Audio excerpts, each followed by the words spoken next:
Hey, Assalamualaikum. Terima kasih, shout out dan terima kasih kepada Jenin yang support musim ini, iaitu Hazimah, Alif Haikal, Nis Nazrin, Zahirul Nukman dan juga Ajim. Tanpa korang musim ni takkan jadi. Jadi terima kasih dan kembali kepada episod. Hai, Assalamualaikum. Welcome back to another episode of JeninBercerita. And macam biasa korang dah tengok episod lepas, jangan lupa sub, like and share.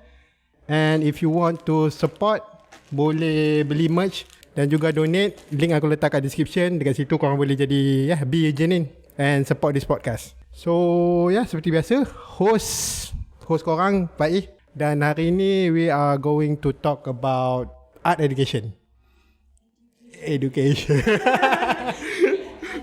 So hari ni kita ada Cikgu Huda. Yes, saya. Dan Emir. Morning. Jadi for starters, introduce yourself. Introduce myself. Yeah. Hi, I'm Huda. People call me Cikgu Huda, as if Cikgu tu dah nama pertama. Tapi tak. Okay, nama masih Huda. I am a freelance educator. I like to call myself a teaching artist. Teaching artist. I think it's a term that's widely used, not in Malaysia, but elsewhere, especially in, I guess, more European, in the States. They call themselves teaching artists. But essentially they are artists who teach. So almost like kalau orang tanya visual artist, what's your medium kan? Ni macam my medium is teaching. Oh wow. Okay. Yeah. Teaching arts lah. Yes, but because I feel my work dia dah merangkumi semua jenis art. Dia lebih also kepada kesinambungan the different art forms as well. So I feel like such a bridge lah. Kadang-kadang macam memang orang tak tahu pasal art, dia akan tanya. I'm there to answer their curious questions. Wow, interesting. But that's from me. So Amir? Okay, so my name is Imi Faizal bin Abdul Jalil. So I'm currently aku banyak sebenarnya buat. Tak apa. Kau senaraikan semua benda.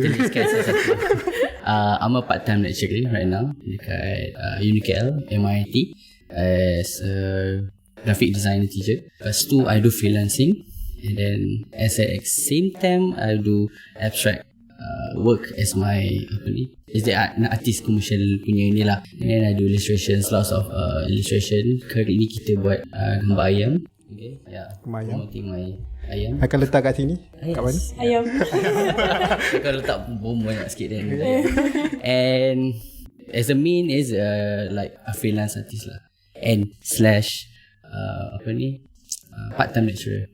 So before kita masuk ke topik kita kenali dululah the guest, Cikgu Huda dulu. Macam how did you start going into art and how did it change into becoming a teaching artist? Yes. Okay. My journey lah kiranya.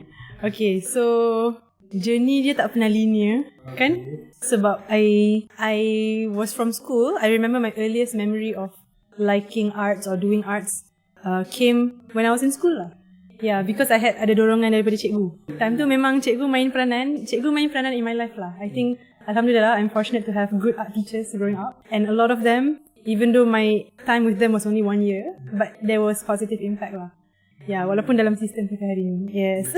So I'm a product of the system, education system, Malaysian education system. But I remember when I was 7 years old, my teacher macam commented on my drawing. Time tu dulu kita ada macam kamus bergambar kan. Kau ingat tak macam standard 1, standard 2 ni kan, kita ada kamus bergambar dengan perkataan bahasa Melayu, bahasa Inggeris, tulisan Jawi kan. Yeah, you remember. I love that book though. I love that book tu. Dia macam ada je benda tersembunyi kan, kita kena cari kan. So itu bukan baca kita tengok gambar. Exactly. So I actually have this maybe one thing that people don't really know much about me is that I am mixed lah. Okay, so kat rumah I speak English. Okay, kat sekolah bila masuk darjah 1 I wasn't good in bahasa Melayu. So sebab tu I am antisocial. So tak banyak kawan lah. So bila tak banyak kawan, bila kita susah nak bercakap, layan diri lah melukis kan. So lukisan has always been escapism. Yes. Dia macam luahan perasaan satu, tapi more to like, okay orang tak nak kawan dengan aku lukis lah. So when I started drawing, that's when like when my teacher was there, she saw my buku conteng, and then she commented about how, pandai juga kau lukis lah. That kind of thing lah. I remember that.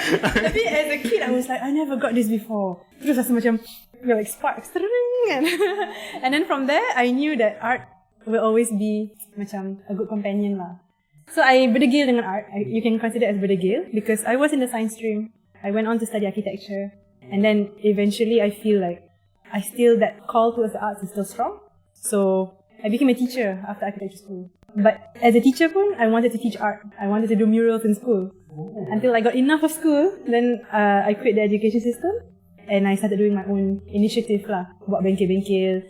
But itulah macam, I know I can choose to be as an artist, but something in me still feels like I want to be where the people at. Where orang yang tak ada peluang untuk belajar seni, untuk buka mata terhadap seni. Yeah, so there's this part of me that I really feel like I want to assimilate myself in the community so that I really meet people yang 30 tahun tak pernah sentuh lagi krayon sejak umur 8 tahun kan. Macam kita nak bagi juga peluang dekat orang-orang macam ni. So, I don't know. I feel I find the joy in reintroducing the material to people who don't have the means. Bila dengar tu, dia macam bagi aku agak pelik lah. Since you did teach in school. Yes. And then you keluar sebab you fikir it's not a place where you could show arts. No. Yeah, I guess there was something that I felt unfulfilled dekat sekolah. Sama juga that I felt in architecture school. Sama juga that I felt, I guess, in the science stream. If we flashback lah kan. So jadi macam, I go into something, I thought it was this, but it wasn't. Then I followed my gut feeling to go somewhere else.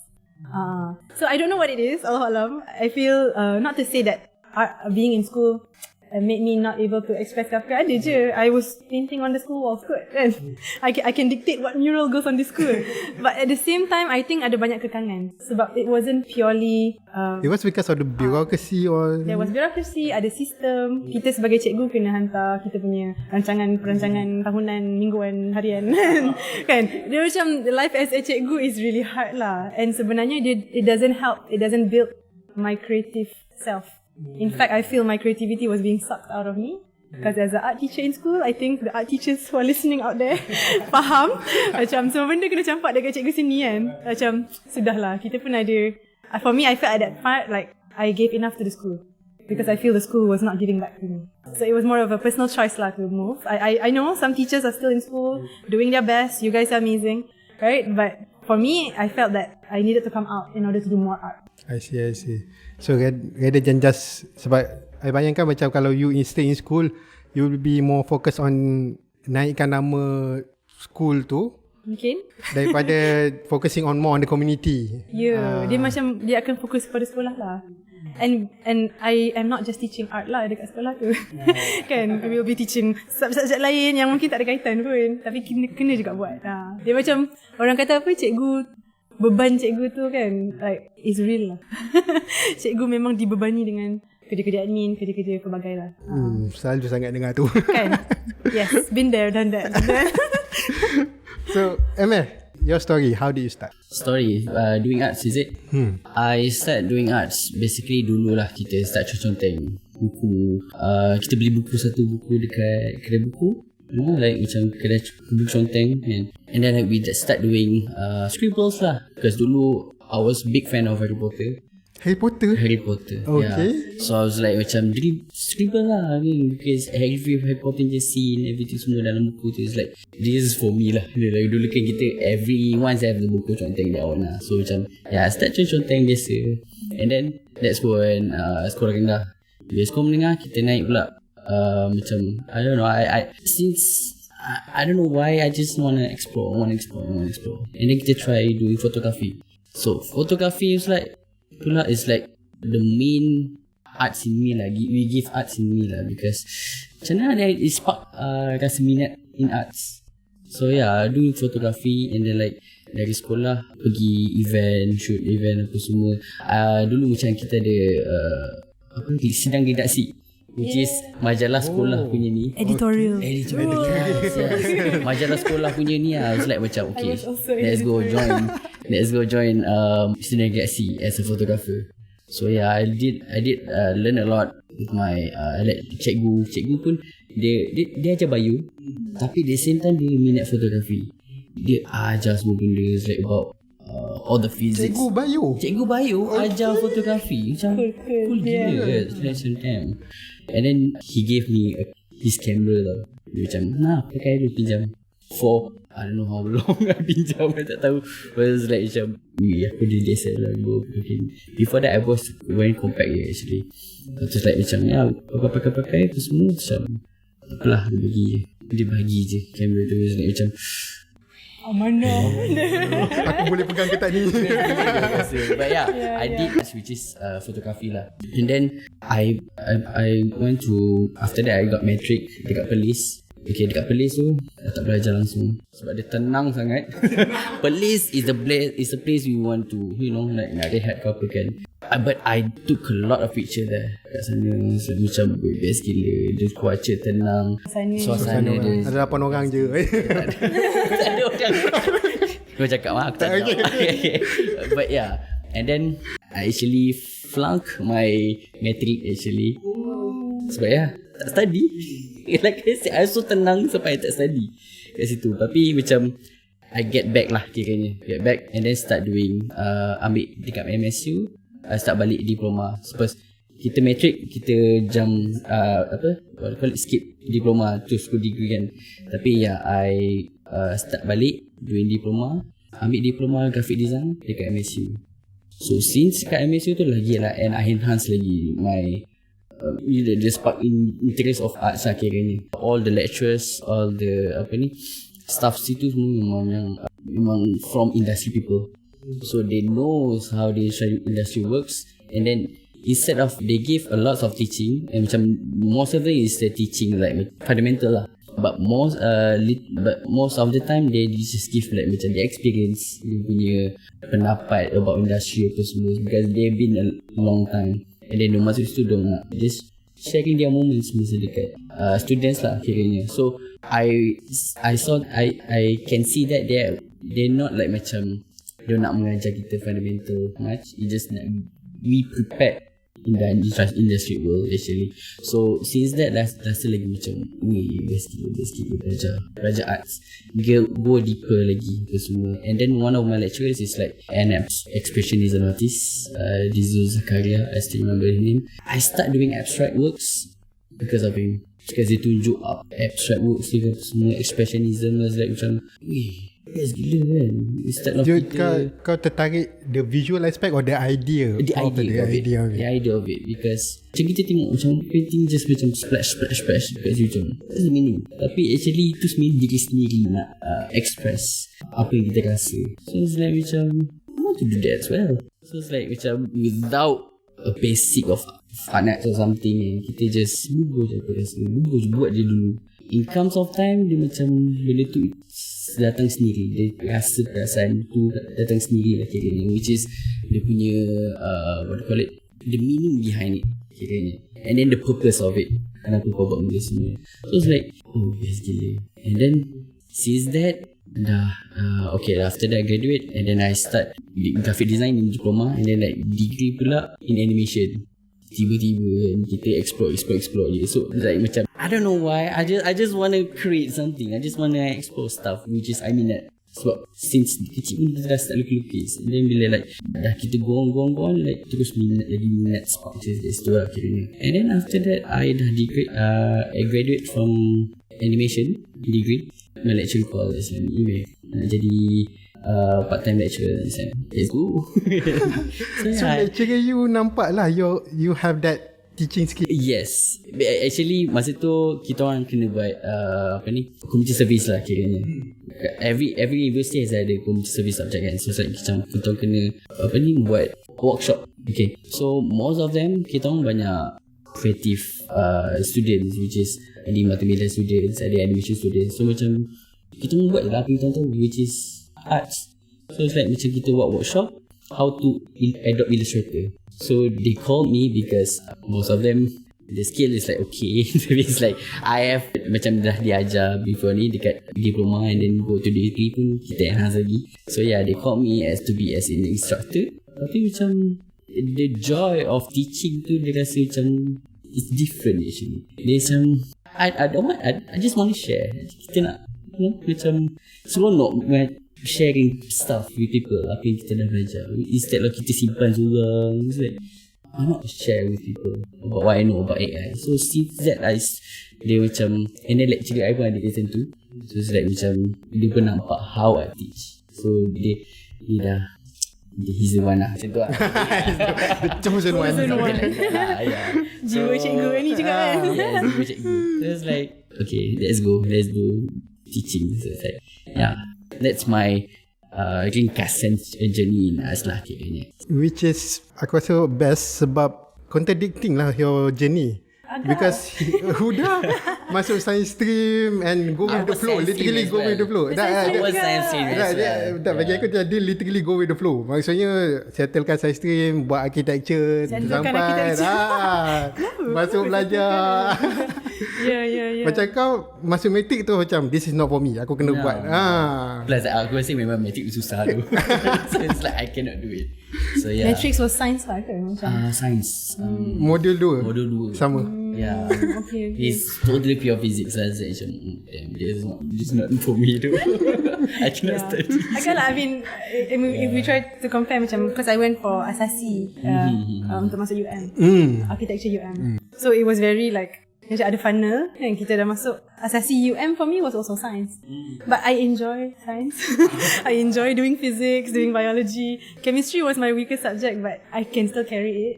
And somehow in architecture pun banyak kena bantu simen semua tu. Macam I was really going with the flow lah, because I think I like learning, and that also made me more aware of jiwa cikgu tu. When I asked teachers around what makes you a good teacher, they said you have to first be a good learner.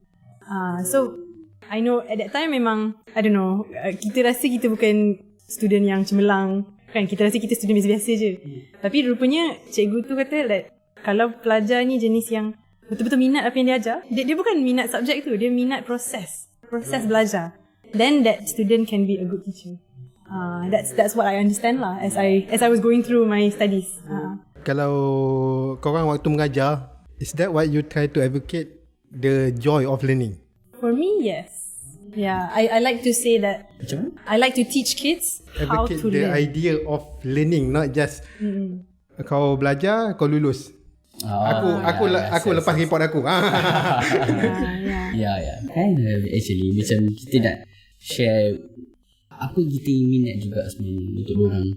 Kalau diorang tak minat, then kita tak nak paksa. Tapi bodoh yang kita boleh nampak, sebab kita kat depan, kita nampak diorang how their faces interest with it. So macam okay, kita target macam tu lah kira.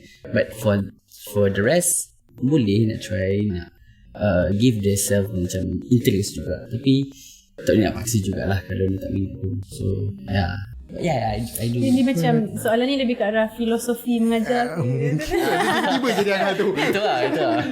Sebab I think it's subjektif lah kan. Macam kalau siapa nak mengajar sesuatu, really depends on orang yang nak mengajar, nak kongsikan apa kan. But betul juga, kadang-kadang dia subconscious. Kadang-kadang kita nak diorang memahami subjek, atau memahami diri kan, atau memahami dunia. I think there's many layers lah. Tambah lagi menggunakan seni lagi lah. Yeah, seni, for me I rasa seni tu sebagai medium je. Sebab there is bigger lessons and learnings that manusia sepatutnya belajar lah. We are all on our way kan. Kalau dari segi ML, sebab memang aku assume pelajar yang duduk kau tu memang ada minat lah in seni, aku assume. Tapi kalau macam Cikgu Huda, how do you find those people yang macam they are interested? How do you find them? I think because the nature of my work bergantung kepada I am looking for community tu atau community tu yang cari I. So dia memang organic. Kadang-kadang ada community yang minat seni, so they want me to come into their community untuk teruskan, gemburkan lagi minat diorang dalam seni. And then we can go deeper. Okay, but there's also clients yang macam diorang tahu seni tu bagus, so diorang nak I masuk and in a way get people to like convert them to believe in the arts kan. So kadang-kadang benda tu macam susah, because kalau orang dah ada blog masing-masing terhadap seni, macam mana kita nak buka pintu tu kan. I believe in a very macam give and take. Dengan community ni, how much can I go? Kadang-kadang I go in, it's like I'm testing them as well as they are testing me. Macam kita masuk, I don't know, ini sekolah rendah, sekolah menengah. Kalau kita first day masuk kelas tu, it's like teacher against student, student against teacher kan. Sebab dia macam, you know, however I masuk dalam kelas tu, nak kena rehearsal tau. Nak kena pastikan diorang respect kan. Nak pastikan diorang don't look at us as I'm not just your kakak, I'm not your mom. I'm your enemy teacher. like really. Yeah. It's a very special bond, I think, between teacher and student. And I think the main thing is trust. So if they trust me to help them, show them what arts can do, then we can definitely go far. Tapi kalau ada lah community yang ada macam masing-masing tanggapan masing-masing terhadap sini, setakat tu je. Setakat tu je lah. Macam aktiviti, kita boleh buat aktiviti painting, tapi we can only go beyond painting kalau community tu terbuka.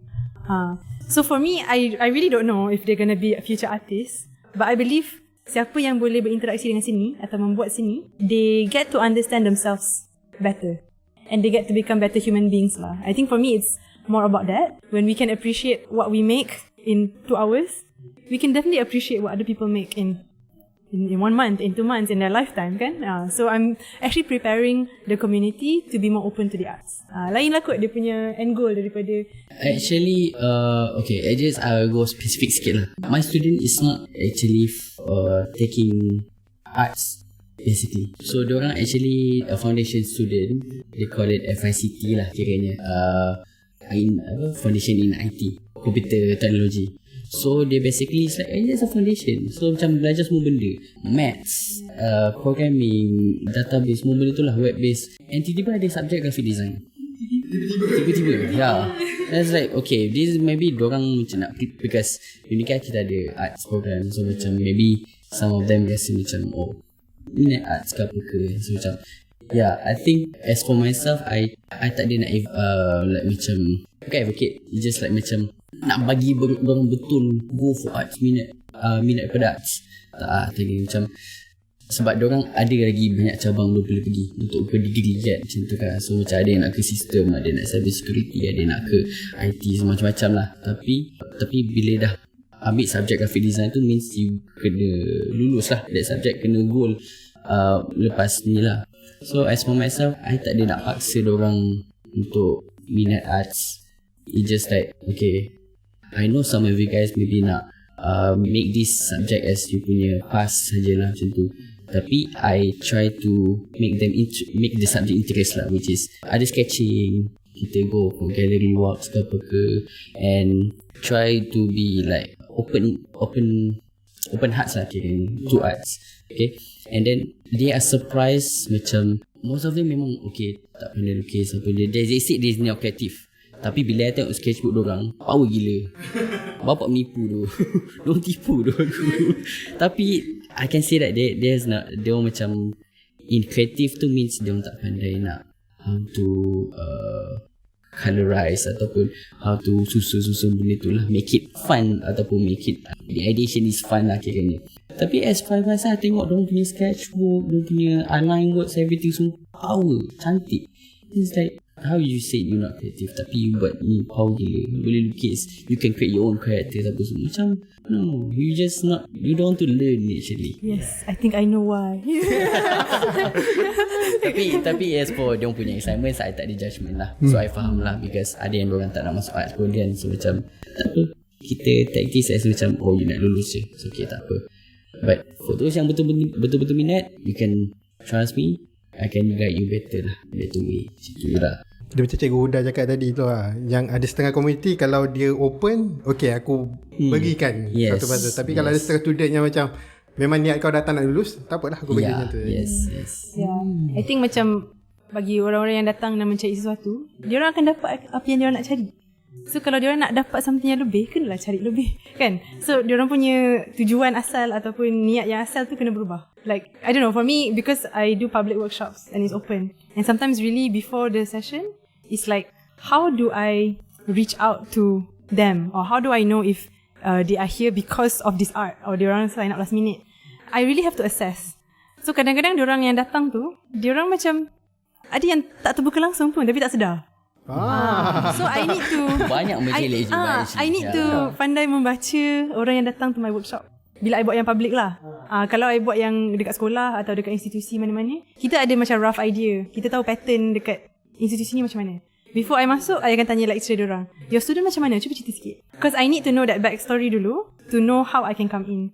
And I guess to answer kan, like your students, kalau if they feel that way, it's very obvious because macam mana nak kata, kita kat sekolah dah di program untuk takut dengan seni. Takut Sebab dengan seni macam mana? Sebab seni you fikir macam mesti budak kelas belakang. That's the stigma. mentality of that. dia ada benda tu macam mungkin timbul because tak sengaja lah macam kelas seni dah jadi macam tu. Tapi before that juga dia macam seni tu ada exam. Bila seni ada exam dia dah terus jadi stress. You know standard 1 tiba-tiba dah ada exam kan, sekolah menengah lagi lah, aku bukan budak seni, aku tak power, you hear this kind of thing. Yeah, so when people exit school, I perasan when people exit school they already have this idea that art is hard, and because it was hard in school I'm not gonna go there, so dia dah ada block sendiri. I think was it Ken Robinson ke yang kata creativity is killed dekat sekolah. Negara kita pun sama juga. We're not different. Yeah. So I think those yang survive, I think people who are practicing today, artists today, or even youngsters who are creative today, they're actually fighting that block. They try to do something different. Which I think it's best lah. I rasa best lah bila jumpa orang yang nak cuba timbulkan creativity balik dalam diri dia, sebab dia tak dikalahkan dekat sekolah. And plus bila dia nak buat sekarang dia rasa malu. Some of them is just feel macam takut lah, macam takut dia ejek ke apa ke. As for myself, bila kat kelas I was like macam no, just buat apa you buat, lukis lah, buruk ke apa ke, I don't mind as long you do it. Because daripada you tak buat langsung, it's even worse, right? So macam if you do it tak cantik ke apa ke, benda tu boleh belajar. Because arts, I believe is you kena learn the skill, not you born with it. Tu je. So kalau born with it tu dah memang level god lah. Usaha kena ada lah. Yes, but usaha kena ada jugalah. Usaha is the main thing lah kiranya. Jadi your philosophy is talent tu, macam mana talent bukan benda yang diutamakan, hard work tu. Yes, hard work is. Yeah. I think if I borrow from what my lecturer told me, my lecturer in foundation, her name is Miss Anum. She said she's the one who told me that there's no such thing as a good art or bad art. Yang ada hanya seni atau tak ada seni. You faham tak? Macam kita buat ke kita tak buat. I always start my classes that way because I feel if the more we are scared of it, the more we're trying to make something good, we're not honouring the process. When actually kita patut buat je lah kan. Tak payah kita stress nak fikir masa depannya. Sekarang kita kena present. Jadi kalau korang fikir, sebab umur pun lebih kurang je kita orang, jadi aku muda sikit. Kemudian sikit Cuba in compare budak sekarang dengan budak masa kita sekolah dulu, adakah dia lagi senang untuk belajar seni? Tak pun sama je macam dulu. Baik sama je. Kalau perspektif aku ialah, kalau belajar seni chop-chop, belajar seni time sekolah lah. Belajar seni just chop-chop benda. Lepas tu cikgu seni kadang-kadang bosan tak tahu nak buat apa, but tak ajar pun. Actually dulu masa sekolah, bila ada subjek seni tu kan, aku tak belajar apa pun. Aku rasa that time is just time untuk aku having fun, lepak and bonggak dengan kawan. Let me guess, cikgu masuk, cikgu kata bebas. Yes. Boleh lukis Ataupun bebas. boleh tak cikgu kita ganti dengan PJ? Yeah. So that's me lah dulu actually. Tapi bila I start buat fotografi tu with my cikgu, bila dah buat start kat gambar, okay, that time baru macam baru spark untuk buat asal. Tapi dengan dia je lah, not with my cikgu sendiri. Ni cikgu Bayu lah. Cikgu Bayu. I tak ambil Bayu dulu. Memang kali kedua dia tak ada Bayu lah kiranya. Tapi belajar dengan dia, it's like okay, there's some extra knowledge lah.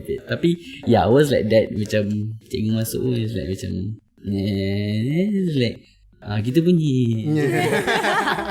So lepas tu macam ada exam seni, it's like apa ni baca ni apa. The words always in my mind is like jalinan. Apa tu jalinan sebenarnya? Dah tahu belum? Dah tahu belum? Tapi dulu it's like macam jalinan tu apa? I know kan. Aku tahu macam sikit-sikit actually gitu je kan. Because dulu memang there's that think of seni tu macam memang untuk budak belakang ni. Because I don't think ahead that time. Memang budak sebelum buruk sikit lah cerita.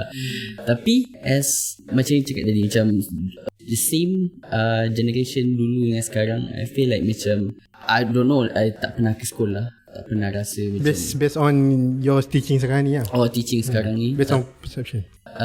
Maybe there's a bit different because on how we evolve right now because the technology is evolving better kan sekarang. So macam maybe diorang punya pemahaman of arts tu maybe lebih tinggi, cuma diorang tak tahu how to practice it. Because apa diorang buka sekarang it's on internet, it's on from the phone, laju je. So macam maybe itu apa diorang faham, tapi there is no physical guidance untuk diorang bertanya ataupun diorang practice how to do it. So maybe just for themselves lah. Tapi kalau dulu kita ada tunjuk macam mana nak buat, cuma budak-budak malas nak fikir, malas nak ambil tahu je lah something like that. Yeah. I think from kalau perspektif sekolah, because I've been in schools, in and out of schools, hari ni ada dua perkara lah. The first one is the kids themselves dah exposure banyak dekat luar sekolah. Ni untuk budak-budak bandar because I was teaching dekat luar bandar. So lain pula, I have a bigger perspective I think. But I was teaching dekat luar bandar, dekat kawasan yang ada craft dekat Sarawak. So nak tengok anyaman, nak tengok ukiran, semua kat rumah panjang diorang ada. So diorang sendiri dah ada budaya tu lah dekat dalam rumah sendiri. Diorang budaya diorang macam tu. Tapi disebabkan benda tu masalah juga sebab the kids over there will not see it as something special. Diorang macam biasa je, mak buat, ayah buat macam. So teacher tak best. Okay, kan? Tapi kita cikgu yang datang daripada Semenanjung macam, oh my god, like, can I know your mom? Can you introduce me to your uncle doing this ukiran? So it's like I have to be that role model time tu untuk tunjuk kat diorang apa value seni yang diorang ada kat sekeliling diorang. Itu masalah dekat konteks tu lah. Mungkin masalah dia ni adalah contextual lah. So bila dekat bandar, when I come back to KL and I start seeing the schools here, because kita ada internet, and kita zaman kita, I don't know, internet time university je kot. Tapi zaman diorang, internet dah sejak sekolah rendah. So diorang dah ada, the real term is visual culture kita hari ni dah makin mengembang. Dengan advertisement dekat billboard, dekat TV, dekat YouTube, dekat, everything is visual. So for kids today, nak bagi kita nak tarik contoh untuk kelas seni kan senang. Macam kita boleh kata this cartoon shows, kita boleh sebut je. Upin Ipin whatever kan, macam kita boleh sebut je, diorang tahu. Kalau zaman dulu tak ada benda tu. Zaman dulu cikgu kena bawa example dalam kelas kan. I also listen to all these very old stories. Macam mana nak ajar dekat kawasan yang tak ada phone line pun dulu. Menarik lah. I think the historical part is fun, right? But kids I think are more open because they have more example. Diorang punya livelihood sekeliling diorang dah berubah. Cumanya mungkin ni adalah time era yang penuh dengan distraction. Dia jadi too much. Macam kita dulu sikit sangat, diorang too much pula. Betul. Diorang tengok kadang-kadang kita bagi visual, contoh visual dekat dalam kelas, diorang boleh salah faham. Because they're like, cikgu ni bukan this, you know, something that happened yesterday that I don't even know what happened kan. So diorang punya association nak connect to something, we have become more sporadic. Maksudnya susah lah, cikgu kena up to date lah, nak kena didik anak-anak ni. And another one, the other second perkara tu is cikgu. Quality cikgu hari ni kat mana? Because mungkin cikgu zaman dulu are less distracted, tak ada teknologi yang sama macam hari ni. Cikgu zaman dulu lagi dedicated to their work. Kalau cikgu zaman sekarang, nak bayar bil pun susah kan, nak raise family semua. So it's kind of like, I think teachers today are really burdened sampai work diorang tak as, I don't know, no offense to teachers out there, but yeah, to find a passionate art teacher susah. Nak kena cari yang ada spark dalam mata diorang, nak make sure the kids understand that art is interesting, tak ramai dah sekarang. So I think it's a challenge lah for teachers to retain the quality of teachers. Is also hard lah. But I know the like government level, ministry level, we are trying. Kita dah ada buku teks untuk seni by the way. Korang tahu tak? Oh, okay. Bagus tau. It's been 5 years lah. Dulu beli kat tulis je. Dulu kalau seni just drawing block yang tu je. And then I think cikgu yang effort sikit dia akan bagi buku rujukan. My teacher gave me buku rujukan to refer to. Tapi zaman sekarang when I was a teacher, dia dah start keluar tingkatan 1 ada buku teks sini, tingkatan 2, tingkatan 3, tingkatan 4. Yeah. So bila I tengok buku teks tu, sebenarnya there is a lot of questions lah juga. I think for me, going through the system, being an intellectual myself, I look at the textbooks, I feel like what are they learning? And then I also wonder, cikgu-cikgu kat sekolah tahu tak nak guna textbook ni macam mana? Tanta ada cikgu yang nampak buku teks tu sebagai beban. Kita orang kena ajar A sampai Z. Sebenarnya tak, buku teks tu hanya sebagai panduan. Tapi that's the thing, perception is tough. And I think the system yang centralized ni, trying to control macam mana nak ajar ni ke sini, sebenarnya menyusahkan lagi. Atau make it harder for kids to belajar lah. But that's just my opinion. Right? I think it's still worth to talk about lah. To find the perfect way, makan masa lah juga. Betul. There is no perfect way. Memang always makan masa actually. untuk don't develop the interest tu pun quite sometimes actually. Tapi we can see the process along the way, so doesn't matter, it's okay. Yeah, I feel teachers should have that support system jugalah. Macam kalau teachers tahu dia orang nak be better teachers, they should have their round group circle yang cikgu-cikgu seni yang nak cuba explore, nak tengok apa lagi nak bawa dalam kelas. We should have more of that lah, which I don't see yet again. Maybe I have to be the bridge. Maybe yeah, you can start doing it. Yeah. I think I like my ideal vision is like teachers boleh jumpa dengan artis, boleh ada round table discussion. Macam mana kita nak bawa masuk benda ni ke sekolah, macam mana nak buka mata anak-anak kita kan. I think that's worth it to talk about lah. But we don't see that bridge yet. We still see the art scene as an independent entity and education scene as an education scene. Mana di antara? That mission. Yeah. Kan? Wow. Yeah, I don't know. It's I hope one day it'll be there lah. That's your ideal situation for our education. Because when I was like, I guess being an architecture graduate, and I have friends who are also doing arts when I was in school, but because I was in Sarawak lah, and I just always felt like kalau lah boleh tarik kawan aku seorang ni masuk dalam kelas, cakap pasal pasal colour ke kan, if I can bring tetamu dalam kelas ni untuk diorang interact lah dengan creatives out there, maybe it will be a much fun art class. Yes, actually. Like bring graffiti artists to school. Oh yes.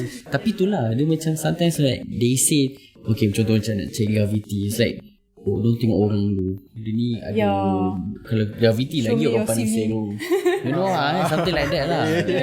And itulah nak give, because I don't think right now arts you can macam orang still nampak macam there's no future in it. There's sekarang dah nampak dah actually. Yang tu terkejut. So the perception dah berubah dah. Yes.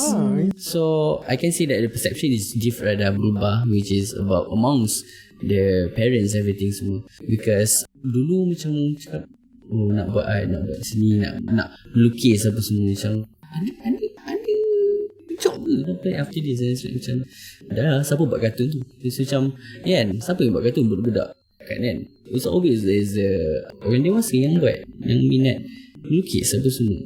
So now kita dah tengok ada macam contoh Omana, kita dah tengok ada apa ni, Ijali apa semua, they being success because of why? Because these people, industry people, this apa macam art creative student dah ke bekerja, dah doing arts pun actually. So I think the minds is already open up. Cuma the kids right now lah, macam mana kita nak handle it, because they are still they didn't see the hala tuju yang sebetulnya. They want to go there, tapi they tak nampak the right way for it lah kiranya. So and as for me, in my class I always like macam why not today kita just chill, kita borak.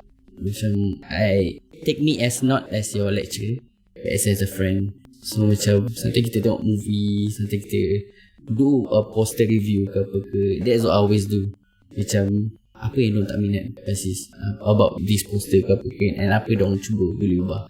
So that's kind of thing yang I feel like macam it's out from the syllabus that we can do to make interest with the student, and lagi buat rapat dengan diorang lah. So diorang after this diorang tak ada rasa takut, ataupun tak ada rasa macam kekok dengan lecturer dekat luar ke apa ke, or takut ke something.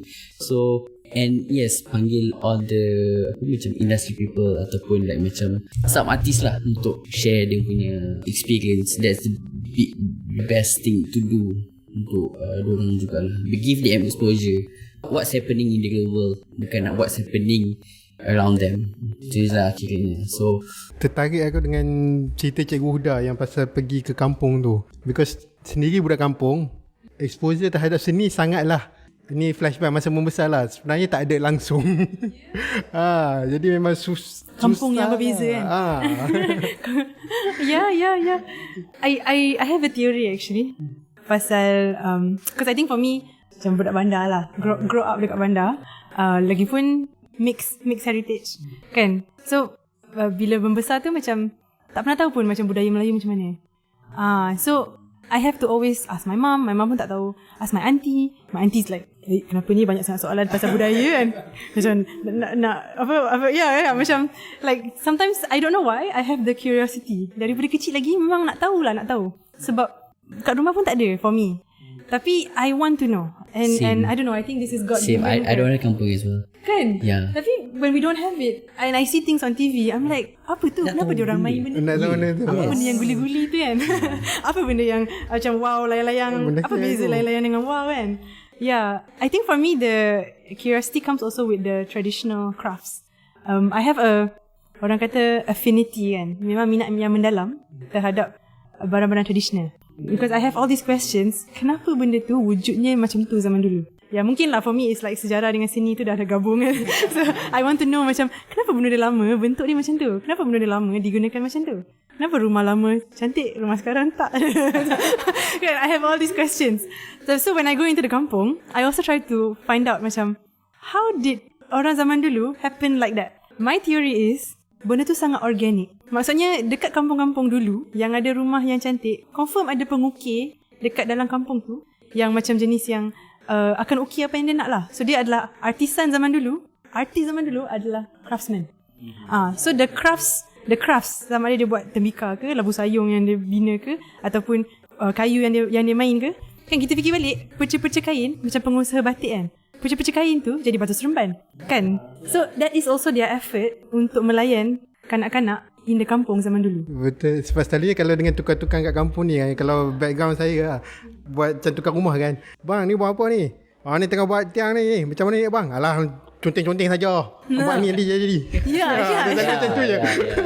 Tapi confirm ada macam, I always imagine remnants kayu-kayu tu, kalau craftsman tu jenis yang melayan kan, dia buat toys ke kan, dia akan macam buat gasing kan, macam I have a feeling dia ada kait lah, macam kita nak involve kanak-kanak, so they make educational toys kan. It's no coincidence yang I read about congkak dulu orang gali lubang dekat tanah, and then main guli atas tanah tu kan. I'm trying to imagine macam fuyo, like what world was that? Thanks to Lad actually, Datuk Lad. Because I also dah know kampung, but all my kampung knowledge basically from the From the comic. buku Lad. My mum like macam okay nak baca ni, and it's like tahu apa what's the traditional ways ataupun arts lah, macam dulu-dulu macam mana orang hidup kat kampung. Because I don't know kampung, macam kita tak tahu. Ya, sebab untuk mata kita orang macam main dekat tanah tu perkara biasa je. It's very different perspective lah sebenarnya. So maybe kita patut bawa budak kampung ke bandar, budak bandar ke kampung kan. Dah boleh assimilate kan. Don't. For me it's don't. Because the reason why I pergi Perlis tu tak study because I don't nak kampung. I pergi sana culture shock sebenarnya. Oh shoot. Budak bandar pergi kampung culture shock. Tak study. Okay, kena ada guidance ke? Kena ada facilitator, kena ada mentor. Teruk betul budak ni. Because for me, I went to pedalaman Sarawak. Tapi as a adult lah. So time tu memang menjadi cikgu kan.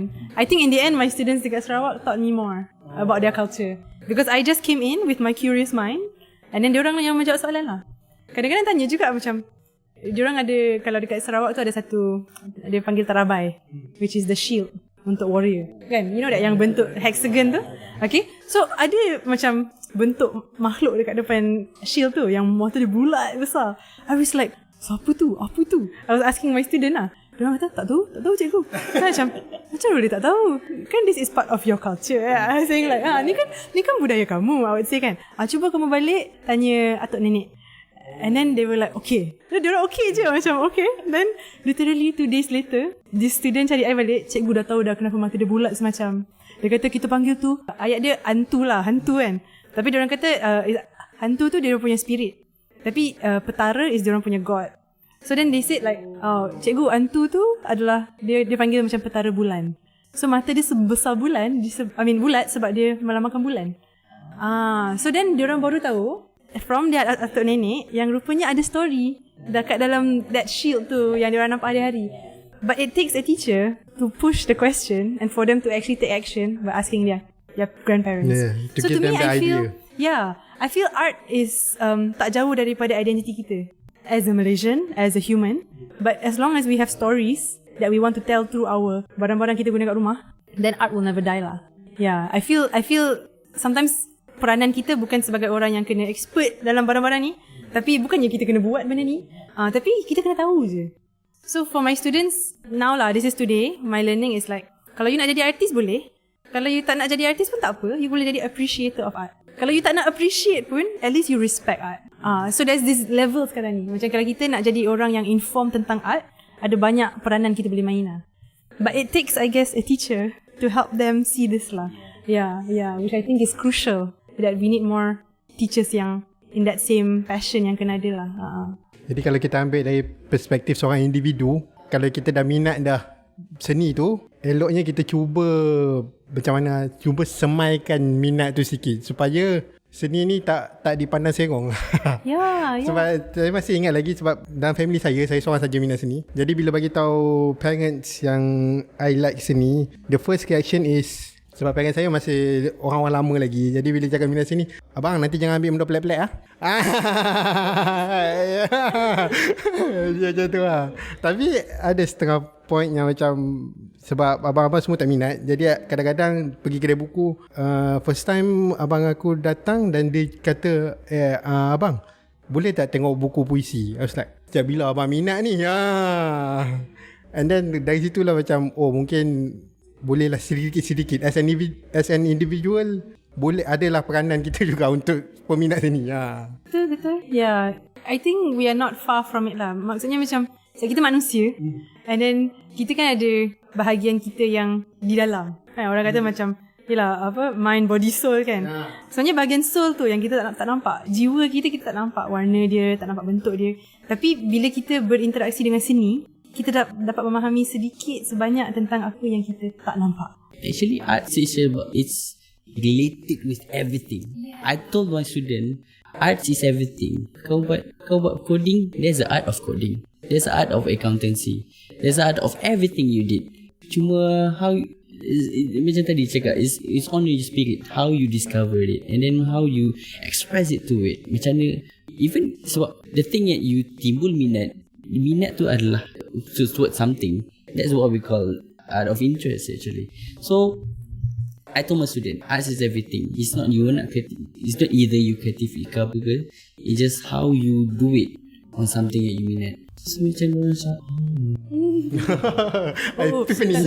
jangan too deep sangat se. Okay. So jangan but yeah, I have a student yang smart aleck lah. Ni smart aleck dalam kelas kan. Dia teacher, we cannot eat art. And then I'll be like, tapi of course kita sebagai cikgu pun kena pandai nak tukar balik. But like, what are they trying to say kan? I kata, why you want to eat your painting? I kata you can always eat that cake, which is also done with art, right? Yeah, so they have to know and they have to see that when we say art is everything, then we also want to tarik conversation tu panjang sikit bagi pastikan diorang faham. Yes. Because make the general dulu, lepas tu kita bawa pathway lah. It's up to the subject itself. So macam betul. I feel satu cabaran dia lah hari ni, sebab kita punya attention span dah macam goldfish. Jadi pendek lagi. Reels TikTok tu pendek lagi. So kadang-kadang cikgu tak habis cakap pun, diorang dah jump to conclusion. Like kids akan ambil satu ayat je daripada satu lecture yang kita bagi, satu ayat je diorang ingat. So kita pun kena hati-hati dengan macam nak kena check balik, diorang betul-betul faham tak? Kena double check. Yes. Yeah. So I think this is such a cikgu skill kan. Like when I was in teaching school, diorang panggil ni macam checking for understanding. So bila kita nak check for understanding, kena macam tanya soalan tu balik lah, macam quiz tiba-tiba kan. Tapi it's just to tengok diorang still dengar ke tak, diorang still engage ke tak. I think not many teachers remember that. Sometimes new teachers especially make this mistake. Diorang shot sendiri je, tapi last macam student sebenarnya tak dapat. And I also realise with artists, when I try to have like conversations dengan artists, bring to the classroom. Artists also don't know how to engage dengan community. So I have to put myself as moderator kat tengah kan, untuk macam hold dulu artist. Student faham tak apa yang dia cakap? Because this is orang kata macam transferable skill yang artist kena tahu what they can do to reach out to community, and what community have to know pasal artist untuk make sure we get the answers that we want to ask lah. So it's kind of a back to macam human, macam nak komunikasi lah pula kan. But that's big part of my work lah sebenarnya. So I think dah cukup dah for this episode. Oh cukup dah. Cukup dah. Berapa minit ni? Setengah jam aku rasa. Setengah jam. Macam laju kan? Macam laju. So any last word Cikgu dah? Cikgu dah. Fikir dulu. Thank you for opening this conversation. Sebabnya rasa macam banyak lagi perkara kita kena bincang. Especially for me, I have a global view of art. So kita punya potensi dekat negara kita untuk meningkatkan kita punya tanggapan tentang seni ke, kita punya nilai tentang seni ke, we're at a deficit actually. Kita macam tak sampai lagi. Sebenarnya kita punya craft, kita punya budaya penuh dengan seni yang di negara lain tak ada. Kan? And the fact yang I know a lot of tourists come to Malaysia, diorang tertarik dengan kita punya masyarakat majmuk. Tapi kalau masyarakat kita tak boleh nak cerita pasal seni sejarah kita, then we're gonna lose the game. Kan? So if we can value our art, kalau kita appreciate seni yang ada kat sekeliling kita, we can definitely macam make Malaysia better on the map, kan? And we become more confident with our own budaya. We shouldn't look at ourselves as something low, because art has always been with us daripada zaman sebelum para mesuara lagi, boleh tak? Kita dah hidup kita dipenuhi dengan seni. So kita patut appreciate seni tu, walaupun kita artis ke kita bukan artis. So last words. Dia macam terpegun. Okay, as for myself, I'm still currently new in teaching, tapi boleh lah ada gain experience of it. Tapi as for myself, I do love sharing with apa yang I tahu, because the thing is, itu yang I can make the future for myself and for the young generation jugalah. So yes, I agree with Cikgu Uda tadi about arts is everything semua. Okay, and since sejarah dengan arts is really related, sangat-sangat related, because how do you form a community, how you form a civilization based on arts as well. And kita dah belajar art history apa semua. That's how kita bergerak, how you create a community, how you create a civilization. It's one of it is through arts. Okay, so